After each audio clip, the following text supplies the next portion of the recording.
దారుణం, ఇది చాలా దారుణం. కేవలం ఒక పార్టీ ఓడిపోయింది కాబట్టి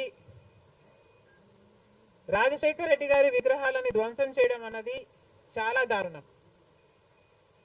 రాజశేఖర్ రెడ్డి గారు ఒక మహానాయకుడు, ఆంధ్ర రాష్ట్ర ప్రజలకు నమ్మకంగా సేవ చేసిన నాయకుడు.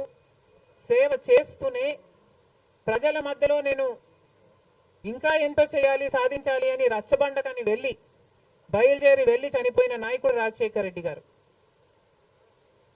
రాజశేఖర్ రెడ్డి గారు లాంటి మహానాయకుడు చనిపోతే దాదాపు 7,000 మంది ప్రజలు ఆ బాధ తట్టుకోలేక, నిజాన్ని జీర్ణించుకోలేక ఆయన వెనకాలే చనిపోయారు. అంత గొప్ప నాయకుడు రాజశేఖర్ రెడ్డి గారు. ఒకసారి ఏం చేస్తున్నాము అని ఇలాంటి వాళ్ళు ఆలోచన చేసుకోవాలి.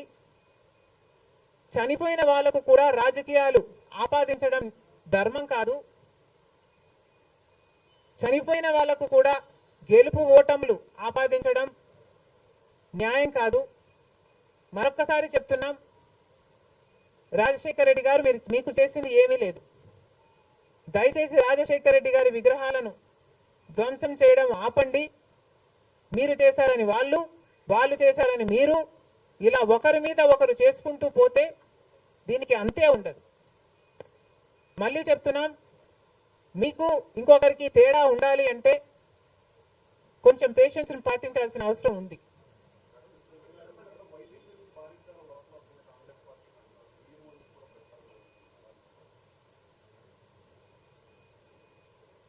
ఈవెన్చువలీ పిల్ల కాలువలన్నీ సముద్రంలో కలవాల్సిందే.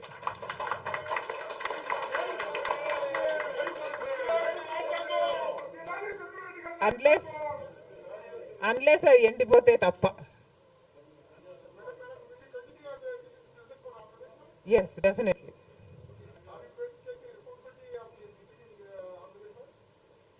There is no taking the responsibility of anything in Andhra Pradesh, because in Andhra Pradesh, Congress is the only party that has stood by the people and has fought for the special status. On the one hand, Mr. Chandrababu Naidu, who was Chief Minister for 5 years, neglected special status, and then Mr. Jagan Mohan Reddy became the Chief Minister and continued neglecting the special status. Congress party was the only party fighting for special status and for all the rights of the AP Reorganization Act. The people of Andhra know this, but they also know that their vote should not go to waste. And because they were very decisive, that they wanted change, they voted this time with a vengeance for change.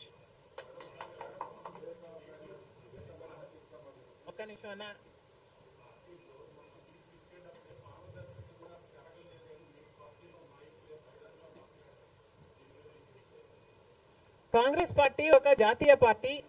Congress పార్టీలో ఏ నిర్ణయం తీసుకున్నా కాంగ్రెస్ పార్టీలో ఒక individual తీసుకునే పరిస్థితి ఉండదు. కాంగ్రెస్ పార్టీలో ఏ నిర్ణయం తీసుకున్నా దానికి ఒక కమిటీ ఉంటుంది, ఒక పద్ధతి ఉంటుంది. ఆ నిర్ణయం ప్రకారమే సీట్లు ఇవ్వడం కూడా జరిగింది.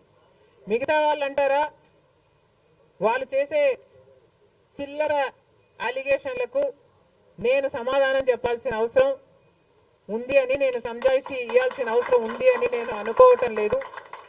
Indiscipline will not be tolerated by the Congress party, and severe action will also be taken against those who resort to indiscipline.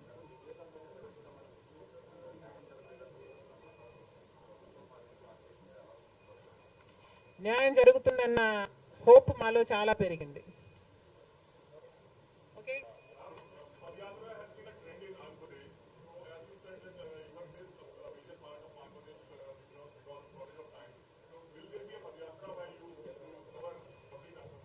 Never say never, nothing is impossible.